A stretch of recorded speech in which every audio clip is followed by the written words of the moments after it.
meeting the Lion of Judah, Haile Selassie. It was a bleak autumn morning in London. I had just gotten out of my routine meditation when all of a sudden some friends of my host visited. They were very excited and told us that His Majesty, the Emperor of Ethiopia, had heard of my experiential yoga teaching and had expressed a desire to see me, a yogi from India. Haile Selassie, thrice great, from the house of Sheba, was also called the Conquering Lion of Judah, the same title held by King David in the Bible. Selassie was 225th in descent from the line of King Solomon. Soon we were driving along in my disciples' Austin, Cambridge. Our guides, who had established contacts with the House of Ethiopia, were very happy to be party to this great meeting. I was told to keep this meeting a secret because His Majesty was a guest of the royal family of England, and for all practical purposes, to the African and Rastafarian religious communities, he was thought to have left his bodily abode in 1975. However, this was untrue, as I recall meeting with him 7 years later in 1982.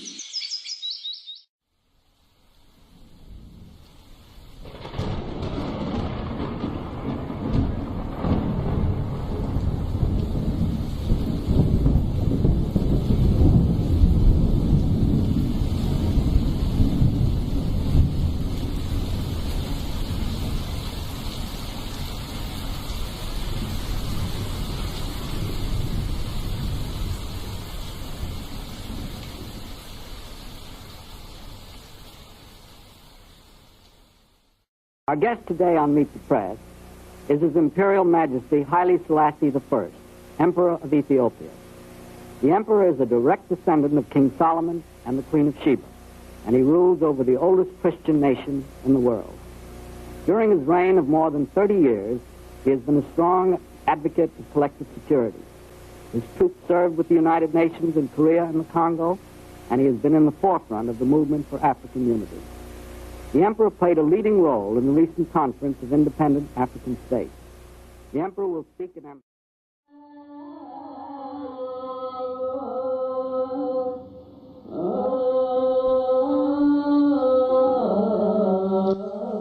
Abyssinia,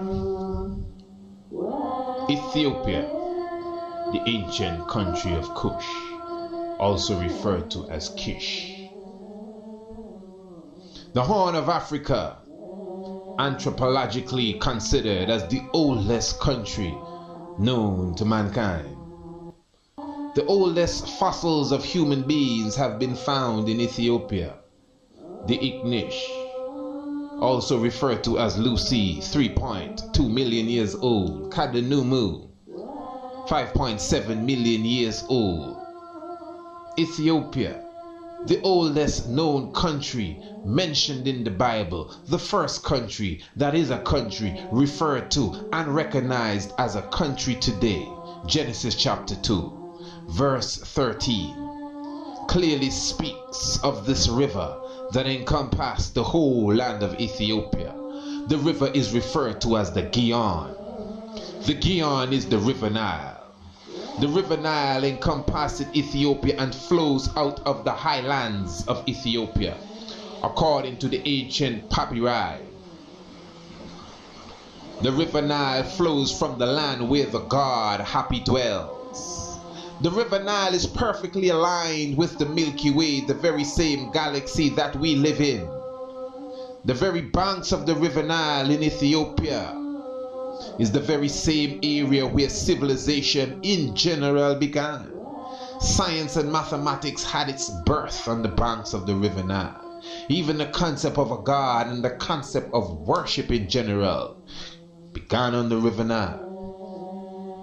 In the book The Destruction of the Black Civilization, written by Chancellor Williams, it specifically shows us that Kemet, which is referred to as Egypt today, is the first daughter of Ethiopia. In the book of Kings in the Bible, chapter 10, 1 Kings specifically, it speaks of the visit to King Solomon by the Queen of Ethiopia, the Queen of the South, the Queen of Abyssinia, Queen Makeda, referred to as the Queen of Sheba. But the Bible does not go in depth as it relates to this visit. But there is an ancient manuscript by the name of the Kebra-Negas. And the Kebra-Negas, specifically, when translated into English, means the glory of the kings, the glory of the Ethiopian kings specifically. The Kebra-Negas goes into the visit of Queen Makeda to King Solomon and shows that they brought forward a son, Menelik I, the product of their union. But the Kebra-Negas also goes into the Spirit of God. It speaks of the pearl. The pearl is said to be the presence of God with man. This pearl or this Spirit of God shall travel through a specific people and through a specific family lineage, a specific bloodline, until it comes to a specific human being. This spirit or this pearl was said to have passed through Abraham and passed through Isaac and passed through Jacob. This spirit and this pearl is said to have passed through David and have passed through Solomon and has gone even into Menelik I. Menelik I took this pearl. Menelik I took the Solomonic lineage and the Davidic throne and returned to Ethiopia, where he became the king of Ethiopia. But through the grace and blessing of God, Menelik I also took with him the artifact known as the Ark of the Covenant. The Ark of the Covenant, according to the Bible, represents the presence of God. God dwelled in the Ark of the Covenant. When the high priest went and spoke to God, it literally means that he approached the Ark of the Covenant.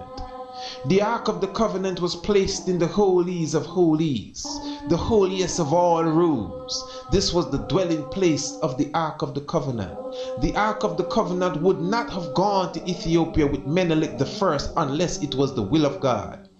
The Kebra-Negas says that Menelik I returned to Ethiopia with the firstborn of all the noble from the house of Solomon. And he also returned with the Ark of the Covenant, again with the Solomonic throne and the David monarchy. The ancient Spirit of God, according to the Kebra-Negas, the pearl, this spirit that shall reach to the Messiah, also returned to Ethiopia with Menelik I.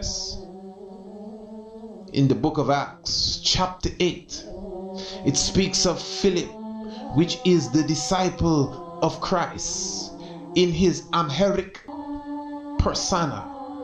His name is Iesus Christus. And Philip met this Ethiopian official from the house of Queen Candace.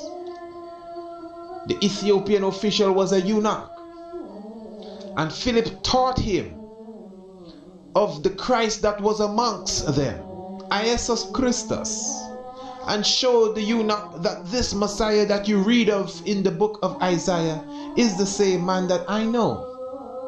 And the story in Acts chapter 8 says that the eunuch took this order that was taught to him by Philip, the order of Christ, and returned to Ethiopia with this order. And this is why, historically speaking, and archaeologically as well, Ethiopia is the oldest known Christian country and Christian kingdom in existence today. So when we understand this scientific move, which obviously came directly from the courts of God. That the Ark of the Covenant, the very presence of God, went to Ethiopia.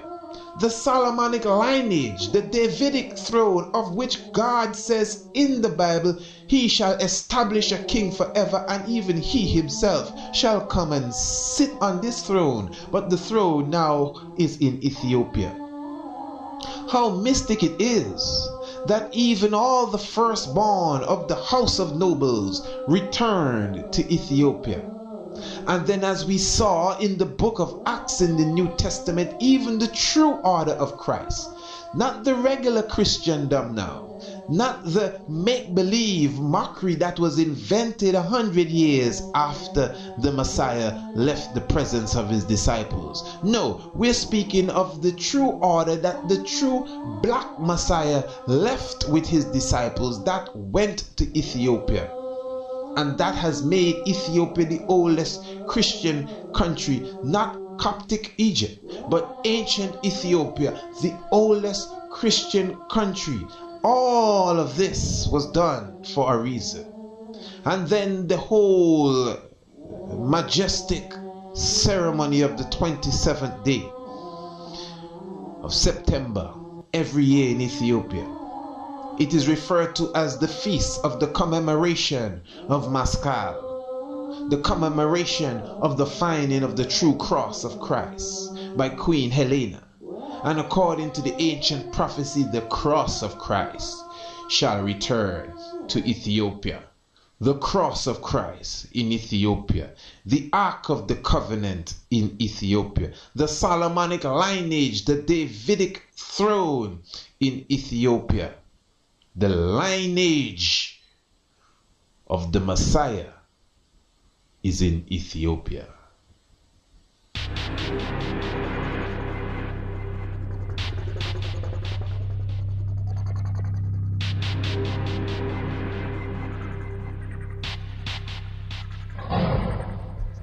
Family, 1884.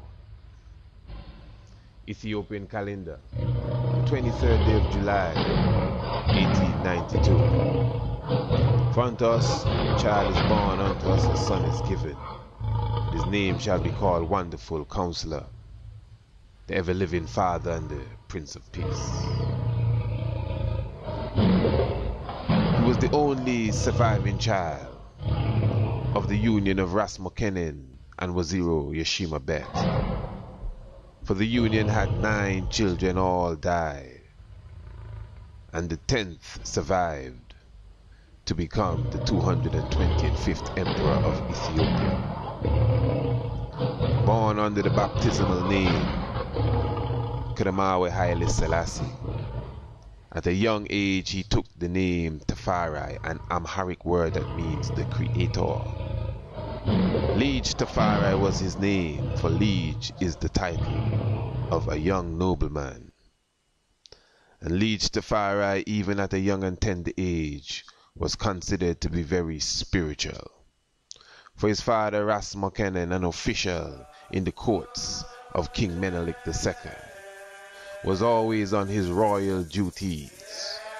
So the young babe, whose mother died when he was very young, stayed with his grandmother. And the legend says that once when Ras Mokenen returned from the royal duties, his mother, the grandmother of Liege Tafari, gave him the child and said, "This is a very special child." And she joined the convent of the Ethiopian Orthodox Church and became a nun. It was in 1896 that Italy invaded Ethiopia on its colonial quest, but they were defeated and crushed by the hand of great King Menelik and Ras Mokenen and the Ethiopian warriors. Tafari was very young, and at the age of 13 he took the title Didesh Ma, an Ethiopian title that means the keeper of the door. And he also took command of a specific faction of his father's army. At the age of 13, he was also governor of different provinces in Ethiopia. At a young and tender age, he was the governor of Sidima, the governor of Gore, and even the governor of Shoa. This takes us into the prophetic understanding, because the oldest concept of a God worship, theologically the oldest concept of a God and a creator, is that which is known as the Osiris mystery, that which speaks of the great God Ptah, the Kemetic theology, that which speaks of Osiris and Heru. And it says that Osiris is the God-man, and Osiris was born in Ethiopia. It also says that Osiris at the age of 13 became a man.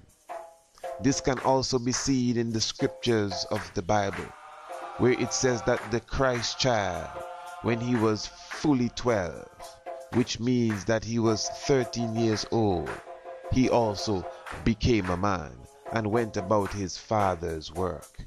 In the same hieroglyphs of the same Kemet, those that are seen also in the pyramid text, says that Heru, known as Horus, became a man at the age of 13 years. This is prophecy. Historically, Haile Selassie I took the title the Deshmark, the royal title of a prince, and also became governor at the age of 13. A short time after, the Deshmark Tafari's father Rasmakanan got very ill and passed this earthly life. The same thing went for Menelik II. And it was in 1916 that the Deshmark Tafari took the title RASTAFARI, which means the chief. And also he was the regent of the throne of Ethiopia. But officially, from that time, the 27th day of September 1916, it was considered by the Royal Council of Ethiopia that the ruler of Ethiopia was Rastafari. This was also announced and made very clear by the Empress Zaditu, the daughter of Menelik II. When I am dead, wrap the mantle of the red, the black and the green around me, for in the new life I shall rise up with God's grace and blessing to lead the millions up the heights and the triumph that you well know.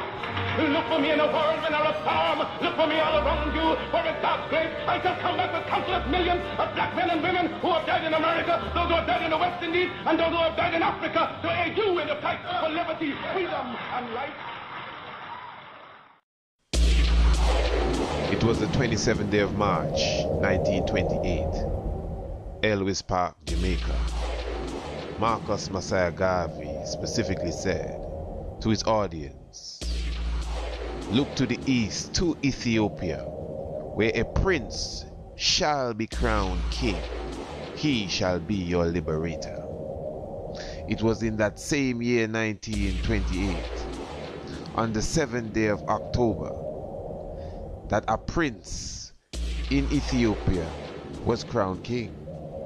Rastafari, who has already been governing Ethiopia for 12 years, now became king of Addis Ababa. King is not emperor, for all the provinces of Ethiopia had a king, and it was the King of Kings, which was the emperor of Ethiopia. But Marcus Messiah Garvey in his prophecy says that a prince shall be crowned king.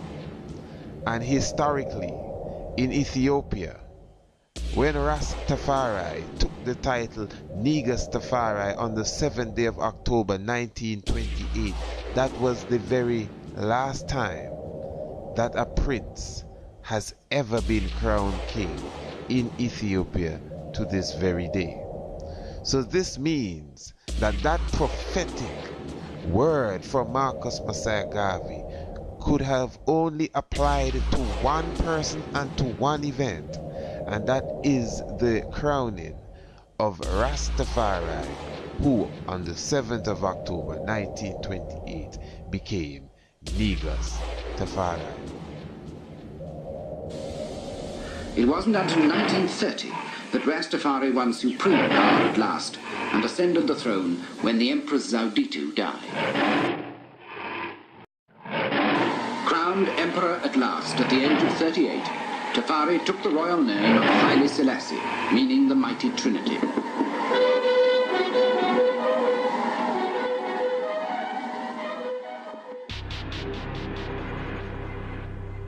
In the book of Genesis chapter 15 verse 13, God clearly shows Abraham that his children and his seed shall go into captivity for a period of 400 years. In the book of Deuteronomy, it clearly shows that this captivity shall happen by ships. This is prophecy. Historically, the transatlantic slave trade, the Great Holocaust, the terror that was put upon the melanated people of the world, the original man, the Abyssinian man, the man from El Kebelan, the African man, what is known as slavery, chattel slavery, what is known as Jim Crow, what is known as colonialism, 400-year period. And according to the book of Genesis chapter 15, after this 400-year period, God himself shall send them a mighty and great one. Christopher Colon, also referred to as Christopher Columbus, supposedly discovered the New World in 1492. It was in 1892, 400 years after, that Kadamawi Haile Selassie I was born. According to the pyramid text, which speaks of the oldest concept of a god, Osiris shall be resurrected after a 400-year period. Osiris shall be born in Ethiopia. The text says that Osiris shall visit Arabia first. Historically, it is the very first place that Haile Selassie I ever went, leaving Ethiopia, that is to Arabia. The glyph clearly says, again, that Osiris shall become a man at the age of 13. And Osiris shall be crowned king of the world, and 72 officials shall come to his coronation. But it is also said that at the end of the coronation, the very same 72 shall take the Osiris man and put him in the coffin, and they shall cut him up into 14 pieces. Some rendition actually says that they shall cut him up into 16 pieces, and they shall throw him in the river, where he shall be underground for 5 years. And after 5 years he shall be resurrected and shall rule and conquer his enemies. And the story goes on to say that at his resurrection he shall become the Orion constellation, where he shall govern both the north and the southern sky. The Orion constellation is considered to be the Lord of the heavens. The Orion constellation is perfectly aligned with the Great Pyramid of Giza. The Orion constellation cuts the heavens in two for the equator of the heavens. What is known as the celestial equator passes perfectly through the belt of the Orion constellation. On the 2nd of November 1930, Negus Tafari took his baptismal name of Kadamawi Haile Selassie, Haile Selassie I, and was crowned King of Kings and Lord of Lords, and was given the Davidic title of the conquering lion of the tribe of Judah. Emperor Haile Selassie I. 72 nations were present at this coronation. Nations that came and bowed before Haile Selassie I. Governors and representatives of the colonial nations, even in Africa, came and paid homage to Emperor Haile Selassie I. This prophecy has also been given in the 72nd Psalms, Psalm 72. They that dwell in the wilderness shall bow before him, and his enemies shall lick the dust. The kings of Tarshish and the kings of the isles shall bring presents, and the kings of Sheba and Seba shall offer gifts. Yea, all kings shall fall down before him, all nations shall serve him. And the scripture is precise, for Tarshish is considered by many theologians to be England. And it says here, the kings of Tarshish shall bring gifts. And it was Tarshish, the representative of the monarch of England, the Duke, that was the first visitor to arrive at the coronation of Haile Selassie. Kadamawi, Haile Selassie. Psalm 72, which is a psalm for Solomon. The ending verse says, here ends the prayer of David, the son of Jesse. Psalm 72. It was 72 nations that came and bowed before Haile Selassie I. Psalm 72. The ancient theology of Osiris says that Osiris was coronated at a banquet, and 72 officials came at the banquet and also paid homage to him. It is also important to take note, a psalm for Solomon, and here ends the prayer of David, because the Ark of the Covenant and the presence of the Solomonic lineage, the Davidic throne, and even the order of Christ was very important in the coming forth of the Messiah, the coming forth of this great king that is to sit upon the throne of great King David. The Kebra-Nagast, the ancient book, the ancient Ethiopian manuscript, clearly shows us that when the Ark of the Covenant returns to Ethiopia, it shall put on flesh. It says that it shall bear 3 seals. It says that the Ark of the Covenant shall be represented by a king, which shall be the final king to sit upon the throne of great King David. This is seen in the ancient prophetic manuscript known as the Kebra-Nagast. The Ark of the Covenant has always been considered as the presence of God. And this is why David in Psalms 130 and 2 wished to build a house for God, which is a house where the Ark of the Covenant can dwell. For the Ark went from tent to tent, but now David desired to build him a house. It was King Solomon that built the house for the Ark of the Covenant, the temple for the Ark of the Covenant. So this is why in the New Testament, when Christ says, I shall break down the temple and build it up, they were wondering, who shall break down this great temple that Solomon built? He said, I'm not speaking of this structure, I'm speaking of my physical self, because the physical structure of Christ, the physical structure of the Messiah is the temple of God. It is the temple where the Ark of the Covenant dwells. So the Messiah, the Christ man, represents the temple that Solomon built. And this is why the Christ man is of the lineage of King Solomon. This is why the Christ man is of the family tree of great King David, because the Christ man is the temple wherein the Ark of the Covenant shall dwell. And this is why the Ark of the Covenant left the presence of Solomon via Menelik I, his son, from the union of the Queen of Sheba, and returned to Ethiopia, where it shall dwell continually. And this is why his lineage, the Solomonic lineage, also left from Jerusalem, and went to Ethiopia, where it shall dwell, its original home. This is why even the true order of Christ, seen in the book of Acts, left from Philip and went to Ethiopia, where it has been established. And Ethiopia is the oldest Christian kingdom historically known.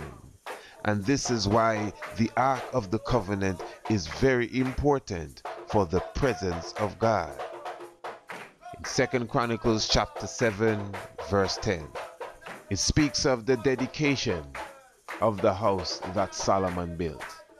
And it gives the day of the ending of the feast of the dedication of the house that Solomon built. And according to the scripture, it was the 23rd day of the 7th month that they sealed the dedication of the house that King Solomon built. Remember, the house that King Solomon built is more than just the house that King Solomon built, but it is his lineage, his bloodline, his family tree. That is the house that Solomon built, the house of King David, the house of Solomon, the house of Sheba, the house of Menelik I, the house of Ethiopia is more than just a house. It is the lineage, the royalty, the pearl that the Kebra Nagas speaks of. So the house that King Solomon built was dedicated on the 23rd day of the 7th month. Haile Selassie I was born on the 23rd day of the 7th month, the 23rd day of July.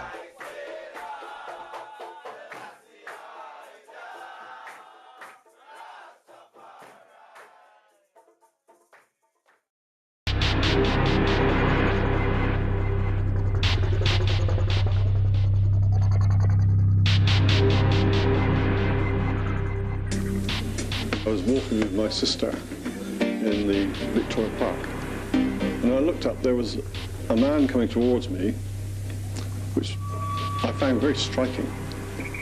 He was immaculately dressed, but he was quite small, but very, very powerful. Great sense of energy coming off him.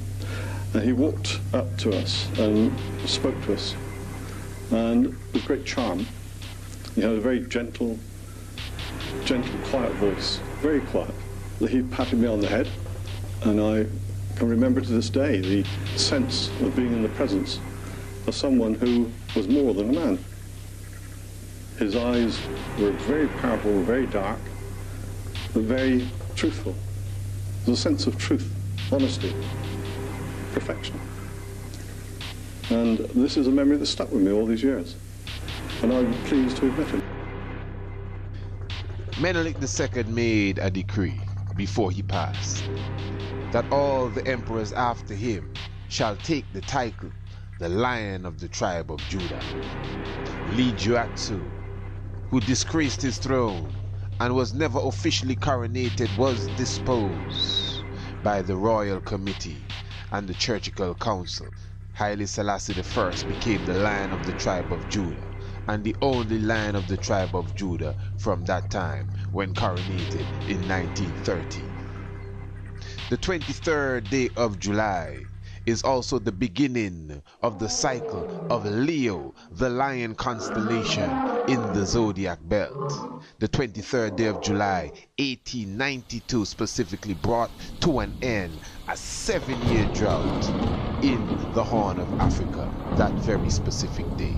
Revelation chapter 5 clearly says, and one of the angels said, "Weep not, for behold, the Lion of the tribe of Judah hath prevailed to take the book and loose the 7 seals thereon." The coronation of 1930 was not just the coronation of Emperor Haile Selassie I. It was also the coronation of Empress Waziri Menen.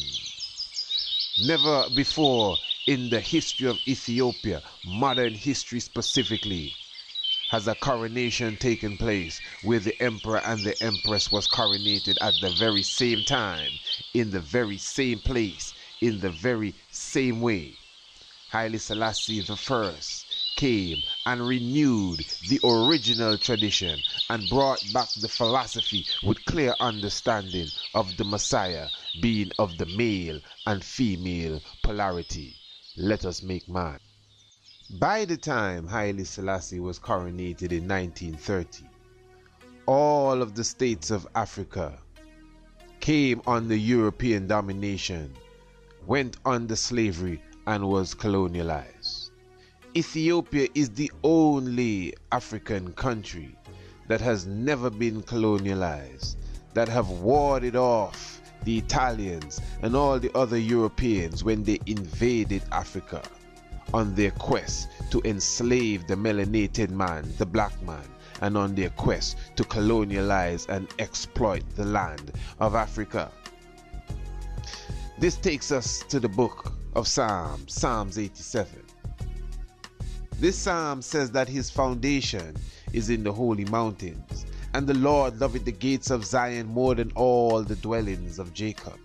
And within these two first verses is the concept of all the African countries being colonialized, and Ethiopia being the only African country and territory that has never gone under the colonial grip. The book of Genesis chapter 15 verse 18 clearly says, God gave unto Abraham a land from the river Euphrates to the river in Egypt. The river in Egypt is the Gihon, the river Nile. The river Euphrates specifically runs through Iraq and runs through Syria and touches Jordan. The landmass in between these two rivers is Northeast Africa, the Horn of Africa, parts of Kemet and Sudan and Somalia, and all of Arabia. Father told Moses that he shall expand the land to the Great Sea. Historically, the Great Sea is the Atlantic Ocean, not the Mediterranean Sea, the Atlantic Ocean. From the Great Sea to the river Euphrates, the landmass in between is all of Africa plus Arabia. As we move on this understanding, the Lord loveth the gates of Zion more than all the dwelling place of Jacob. What does it mean when it says the dwelling place of Jacob? This means the place where Jacob dwells. Jacob does not mean one individual. Jacob represents a people. Abraham, Isaac, and Jacob. Jacob and his 12 sons and his daughter. The children of Israel. The generations that followed. Thousands, tens of thousands, into hundreds of thousands, until it became millions of people. They all represent Jacob. They represent Israel. They are the children of Jacob. They are the children of Israel. According to Amos chapter 9 verse 7, are ye not unto me as the children of the Ethiopians, O ye children of Israel, the very same people? For the true Israelite is the prototype of the original man, the Ethiopian man, the melanated man. Jacob was an original man before he became Israel. His father was an original man, and his father was an original man, and so was his father an original Ethiopian man, even before Israel was born. So the children of Israel are the prototype of the original man, the Ethiopian man, the melanated man, millions of years old, according to anthropology. So it is obvious that the dwelling place of the original man, the dwelling place of the black man, is Africa. Arabia was originally the home of the black man as well, going as far as even into India, as can be seen in the book of Esther chapter 1 verse 1. So the gates of Zion, where is Zion? Remember, the Kebra Nagas clearly says that Zion is anywhere in which the Ark of the Covenant dwells. We already clearly showed that the Ark of the Covenant dwells in Ethiopia. This is why the first verse of the 87th Psalm says his foundation is in the holy mountains, the Simeon mountains, Ras Dashan, the highest region, Ethiopia. And the Lord loveth the gates of Zion, where the ark dwells, more than all the dwellings of Jacob. And this is why Ethiopia is the only African country that never went under the colonial grip, when all the African countries from Ghana to Mozambique and Southern Africa and Northern Africa and Chad, and you could name it, they all went under the colonial grip, while Ethiopia, Abyssinia, is the only African country that never went under the colonial grip. And this is why even the 3rd verse goes on to say that glorious things are spoken of thee, O city of God. And this is why we can highlight that the oldest structure of a human being is found in Ethiopia. Glorious things are spoken of thee, O city of God. This is why we can highlight that the first country mentioned in the Bible that is a recognized country today is Ethiopia. Glorious things are spoken of thee, O city of God. This is why we can say civilization, even the concept of God, the concept of a God worship, all of this came from Ethiopia. Again, glorious things are spoken of thee, O city of God. Selassie, Jah, Rastafari. The 4th verse goes on to say, I will make mention of Rahab, and I will make mention of Babylon, and to all them that know me, and behold Philistia, and behold Tyre. So he makes mention of all these countries, and he highlights them, Philistia and Tyre, and asks them to behold with a specific country, Ethiopia, because a great man is going to come out of Ethiopia. A great being is going to be born in Ethiopia, and not just Ethiopia is supposed to observe this. He's going to make mention to all the countries of the earth. This is why we can highlight that 72 nations, including the same colonializers, had to come and bow at the feet of the greatest of all, Emperor Haile Selassie I. So I will make mention of Rahab and of Babylon, and to all of them that know me, and behold Philistia, and behold Tyre, with Ethiopia, for in her this man was born there, and of Zion, the same land where the ark of the covenant is. It shall be said, this and that man was born in her. And the highest, which is a very key word, this man is referred to as the highest, and the highest himself shall establish her. So it is obvious, with the precise description of the land where Israel dwells, which is a key component here, because they would want you to believe that the land of Israel is just little old Palestine, and for sure they wish that you would fall for the trap that the true Israelites are the Israeli Jewish people. But with the true understanding that the real land of Israel is all of Africa plus Arabia, including Palestine, and the true Israelites are the melanated people, the black people of the earth, and the scripture shows you that God loves Zion more than all the dwelling places of Israel. And you could comprehend that Zion, according to the Keber Nagas, is where the Ark of the Covenant dwells. The Zion that we know is where Lady Zion, which is the presence of God, is. And that God loves this Zion, the holy mountains, more than all the dwelling place of Jacob. Historically again, all the dwelling places of Jacob went under the colonial grip, except Zion, except the place where the Ark of the Covenant is, except Ethiopia. And of Zion it shall be said that this and that man was born in her, the very same Ethiopia. And again, a very key word, the highest himself shall establish her. Who is her? Zion, Ethiopia, the highest shall establish her. This can be proven historically.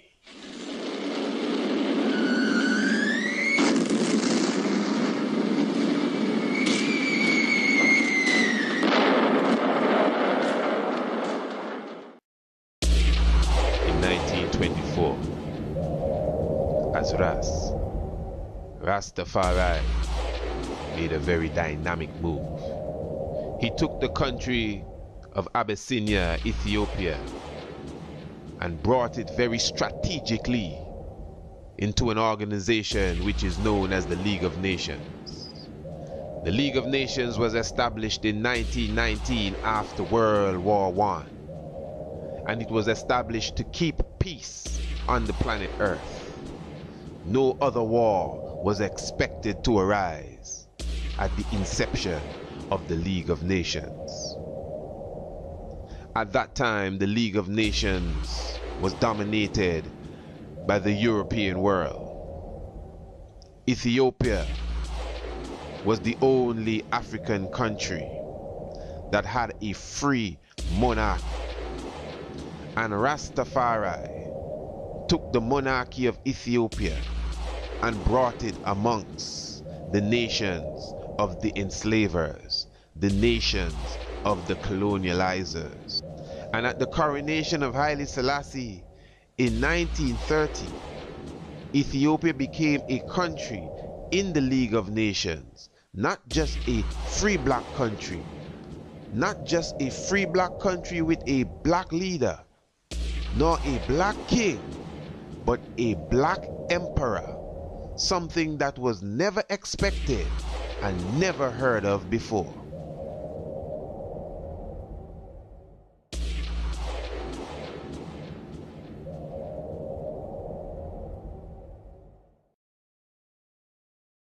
In 1935, Italy launched a dreadful attack on Ethiopia.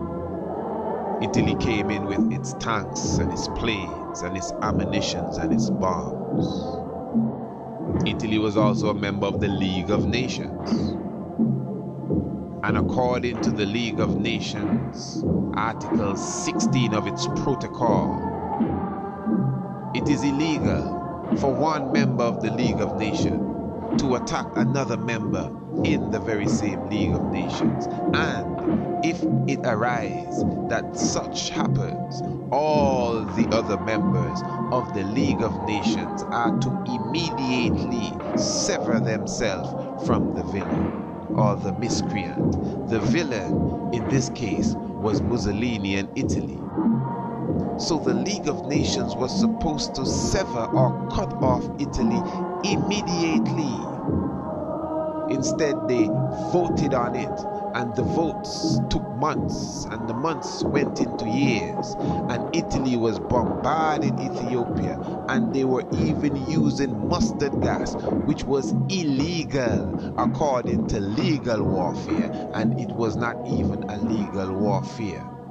Emperor Haile Selassie I went on the battlefield. Emperor Haile Selassie I was on the front line of the war. For the last time, Ethiopia's warlords and warriors assembled in Addis Ababa. Solemnly they circled St. George's Cathedral, drawing strength from heaven and the emperor as the invading armies drove deeper into Ethiopia. For the last time, the emperor led the procession around the Coptic church, heart of an ancient Christian tradition threatened by Rome. The League of Nations turned their back on Ethiopia. The League of Nations expected Mussolini and Italy to win the war. Haile Selassie, on the 5th of May 1936, left Ethiopia. On his way to Geneva, Switzerland, to address the League of Nations. Haile Selassie addressed the League of Nations on the 30th of June 1936. The League of Nations has never been addressed by a head of state. It has always been representatives. It has always been envoys. nations. It has always been foreign ministers, but the head of state would not address the League of Nations. This was a break of protocol. Haile Selassie I says he cannot send anyone to address the League of Nations. He himself has to address the League of Nations. And he addressed the League of Nations. He is the only head of state to have ever spoken to the body which represented the leaders of the world. He did not speak as just a leader. He spoke as an African leader. He spoke as a black leader, not a black president, not a black prime minister, not even just a mere black king. He spoke as a black emperor of a free black African country to the colonializers of the world. And he made it clear that the match and the spark that was lit in Ethiopia shall burn throughout Europe. And this is exactly what took place. For World War II began, and the same European countries that were in the League of Nations began to fight against each other. And historically, let it be known that when World War II was in its heights, Ethiopia was already out of the war, and Mussolini had already died, keeping in mind that he died at the hands of his own people. But Haile Selassie I, when he went to the rostrum to address the League of Nations, the Italians began to boo him and jeer at him, but he just calmly watched them and kept his perfect poise until silence came again. We waited for Haile Selassie, the king about whom my grandfather had told me many stories. It is said that Haile Selassie was a visiting board member of the League of Nations. This was the international organization before the United Nations had formed. During an international meeting, a miscreant drew a pistol to shoot the king. He did not move, but steadily looked the murderer directly in the eyes. Consequently, the man dropped his pistol and was led away by the security guards. Revelation clearly says that Christ shall return with a two-edged sword in his mouth, and with this sword he shall smite the wicked. The sword in his mouth is his words. What comes out of his mouth is his words. Look at the word sword, S-W-O-R-D. When you remove the S from the beginning and put it at the end, you get the word words. He shall come with a two-edged sword. Two-edged, the S at the beginning and the S at the end, in his mouth. Zephaniah chapter 3, verse 8. Therefore wait upon me, saith the Lord, until the day that I rise up to the prey. For my determination is to gather the nations, that I may assemble the kingdoms, to pour upon them my indignation, even my fierce anger, for all the earth shall be devoured with the fire of my jealousy. This is the book of Zephaniah chapter 3, and that was the 8th verse, clearly showing you that the day will come when the Creator of all, the highest himself, shall rise up to the prey, and he shall gather all nations. This is actually his determination, so that he can assemble them, to speak to them and pour upon them his indignation, even his fierce anger. And he is also declaring here in Zephaniah that the whole world will be filled with his wrath and be devoured by the fire of his jealousy. But this scripture goes on to confirm that it's speaking of the event of the 30th of June 1936, when Haile Selassie I addressed the League of Nations. It says in the 9th verse, "For then will I turn to the people a pure language, that they may call upon the name of the Lord, to serve him with one consent. From beyond the rivers of Ethiopia, my suppliant, even the daughter of my dispersed shall bring mine offerings. And this is very clear, because when Haile Selassie I addressed the League of Nations, he spoke to them in Amharic, and this is the Ethiopian language. Now, it was protocol again to address the League of Nations in French, or in English, or Spanish, or some European language of which Haile Selassie could have done. As a matter of fact, he began in French by saying good day to everyone, and in French he told them that he's going to address them in Amharic so his words could have more meaning. Remember, this is the Lord speaking, and he's putting out his fierce anger. So he shall turn unto them, not English. He shall speak to them, according to Zephaniah, in a pure language, from beyond the rivers of Ethiopia, my suppliant. And suppliant is a word that means these who I plead for.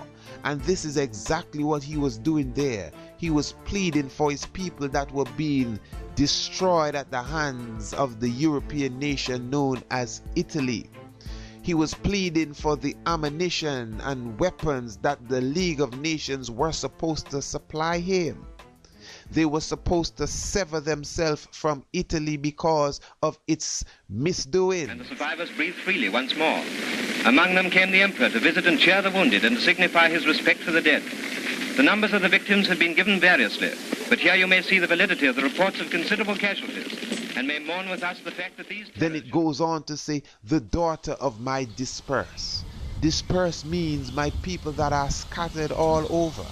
And Haile Selassie made mention of all of his exiles that were in Egypt. Some of them went to Kenya, some of them went to Jerusalem, some of them was in England and other parts of Europe. Haile Selassie was not the father of a few children, he was the father of his whole nation. So he was pleading for them, his suppliant, the daughters of his dispersed. He spoke unto these people in Amharic, a pure language. The scripture says the language came from beyond the rivers of Ethiopia. Who is speaking? Verse 8, Zephaniah chapter 3. The Lord shall gather all nations. That is his determination. And he will pour on them his wrath and his indignation, for the whole world shall be devoured by his fierce fire of jealousy. Rastafari.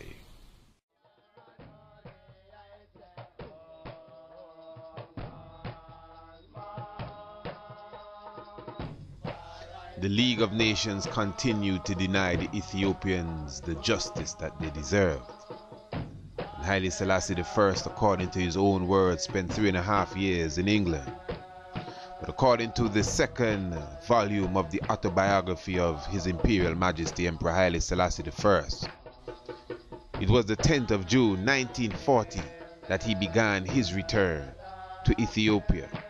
And within a year, 1941, specifically on the 5th of May, Haile Selassie I regained his throne, specifically returned to Ethiopia and liberated his country. And this is why the 5th of May is considered in Ethiopia as Ethiopian Liberation Day.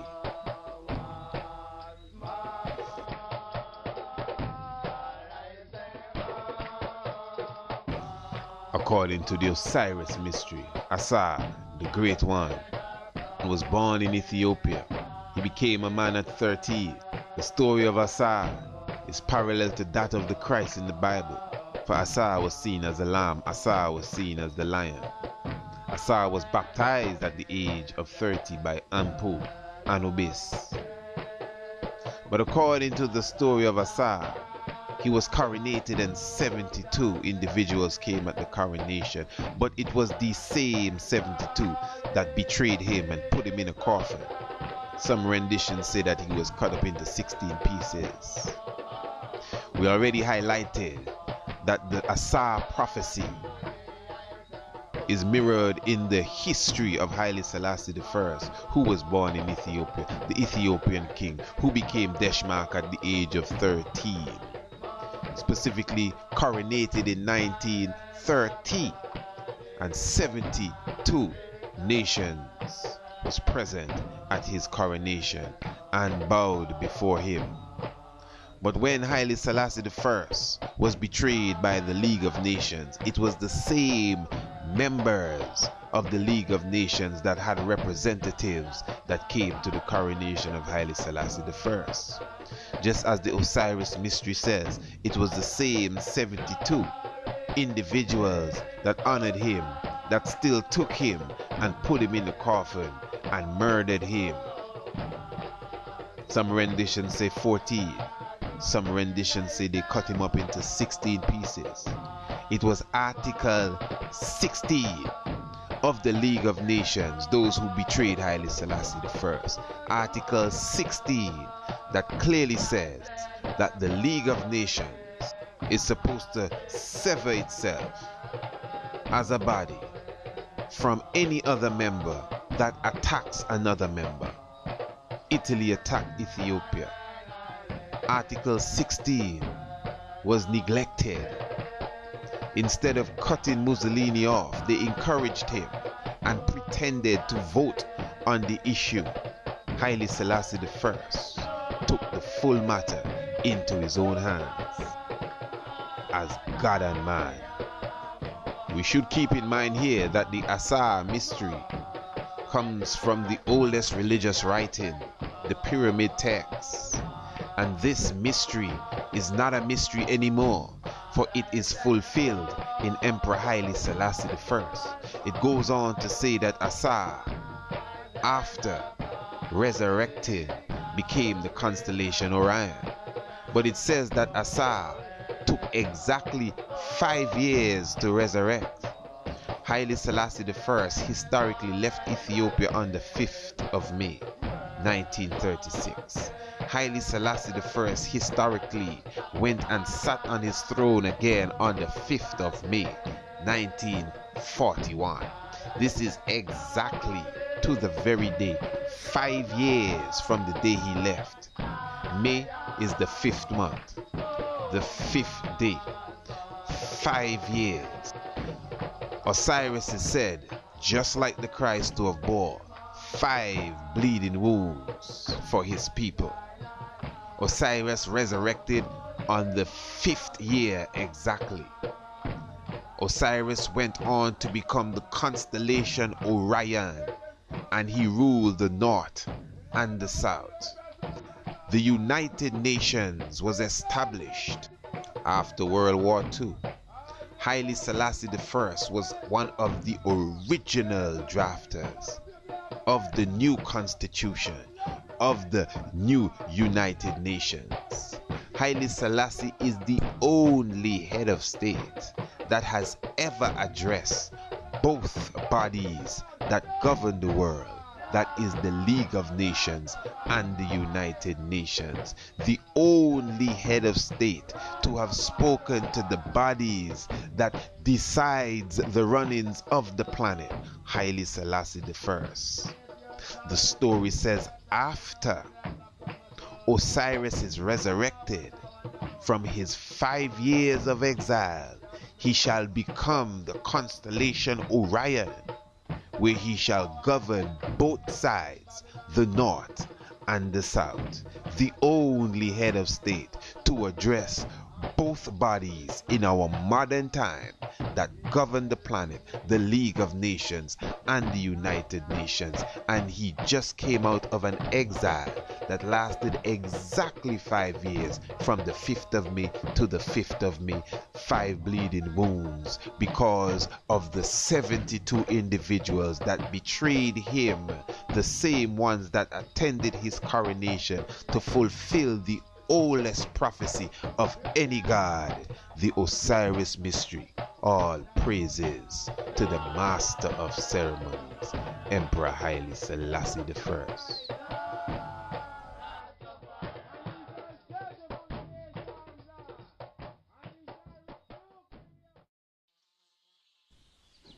The book of St. Luke chapter 11 also makes it very clear. For he told them, only a rebellious generation desires a sign. But the 31st verse of the very same 11th chapter of St. Luke goes on to say, and the queen of the south shall rise up in the judgment with the men and with the man of this generation and condemn them. The queen of the south, they asked for a sign of what? The coming of the Messiah. And he told them only a rebellious generation wants a sign. But let me give you one. And the one that I'm going to give you is that of Jonah going into the fish. And if that is not clear, let me just add a little more. The queen of the south shall rise in this judgment with the righteous man to condemn them. What does the queen of the south represent? Who is the queen of the south? The queen of the south is the queen of Sheba. South is Sheba. Sheba is Ethiopia. So in the return of the Messiah, in the return of Christ, not only shall he replay that whole allegory of Jonah going into the underworld and coming out of exile, but the queen of the south and her relation to Solomon, and obviously her son Menelik I, and I would expect the Ark of the Covenant and all of this returning to Ethiopia is a key component for anyone to recognize the return of the Messiah, for he will return to sit upon the throne of great King David, the master of ceremonies.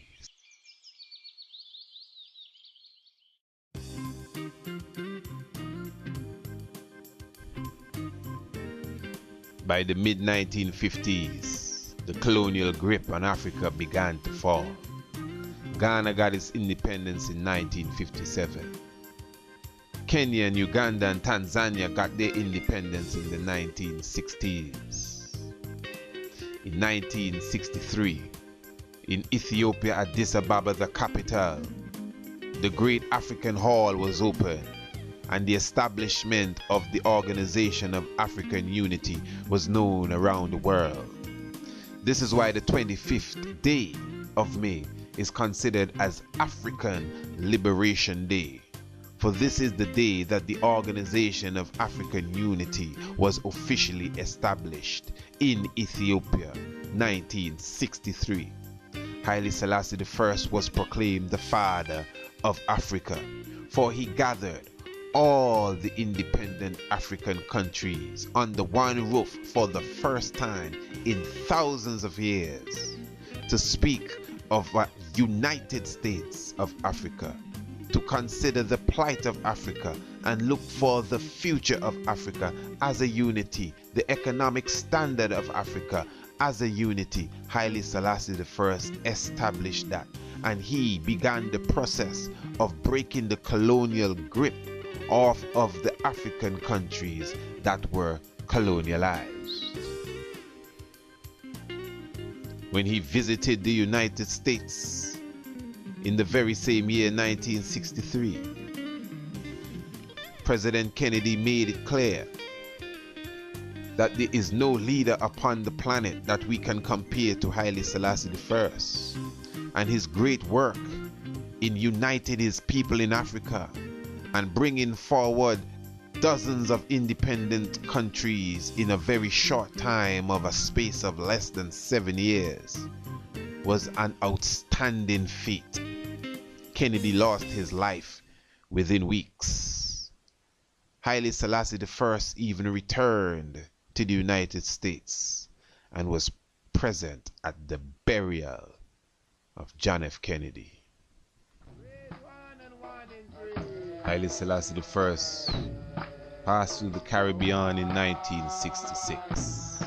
By this time, the scripture of Daniel, chapter 7, was seen in the full accordance. And I beheld till the thrones were cast down, and the Ancient of Days did sit, whose garment was white as snow, and his hair of his head was like the pure wool. His throne was like the fiery flame, and his wheels as burning fire. A fiery stream issued and came forth from before him. Thousands ministered unto him, and 10,000 times 10,000 stood before him. The judgment was set, and the books were opened. And I beheld then, because of the voice of the great words which the horn spake, I beheld even till the beast was slain, and his body destroyed, and given to the burning flame. And consider at this time that all nations had to respect and honor Haile Selassie I, the monarchs of all the other nations of the earth, from Japan to China. They all glorified and honored Haile Selassie I. Everywhere he went, he was given the key to the city and received honorary titles that were given to only the most special of individuals. I beheld until all the thrones were cast down. And even in Jamaica, Haile Selassie gave 31 gold medals to the Rastafari. And the 13th verse of the 7th chapter of Daniel says, And I saw in the night visions, and behold, one like the Son of Man came with the clouds of heaven, and came to the Ancient of Days, and they brought him near before him, and there was given him dominion and glory and the kingdom, that all people, nations, and languages should serve him. His dominion is an ever-living dominion which shall not pass away, and his kingdom that which shall not be destroyed. The Ancient of Days, the Master of Ceremonies. Give thanks.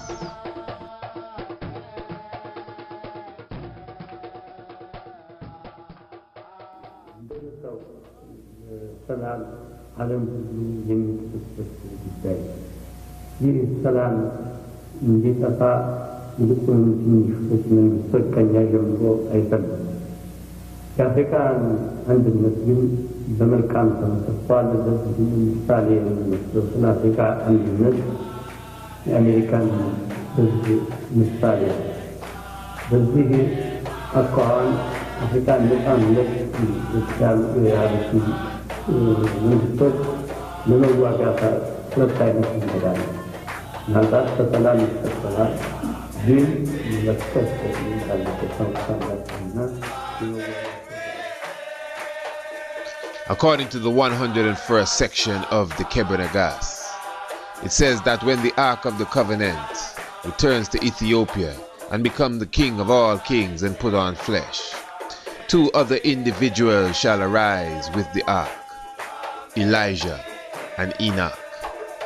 The mandala of two parts speaks of the return of the Maitreya Buddha and says that the Maitreya Buddha shall return in the first tripartite year of the 20th century. This is 1930. His name shall be Nega Juna. Nega is the ancient African term for the king. Negas, 1930, the Buddha. Nega Juna, it was 1930. Emperor Haile Selassie I took the title Negus, Negas. But the mandala goes on to say that Nega Juna shall give power unto his priest, Shanti Deva. Lord Pakal Ancient Mass clearly says that an ancient king shall arise in the east, and at the same time, a man that represents the Olmec shall arise, as well a man that has beard and locks. The Osiris mystery says that when Osiris arrives, he shall come out of the halls of Anubis, and he shall give power unto his son, Horus the priest, who shall reign for 80 years.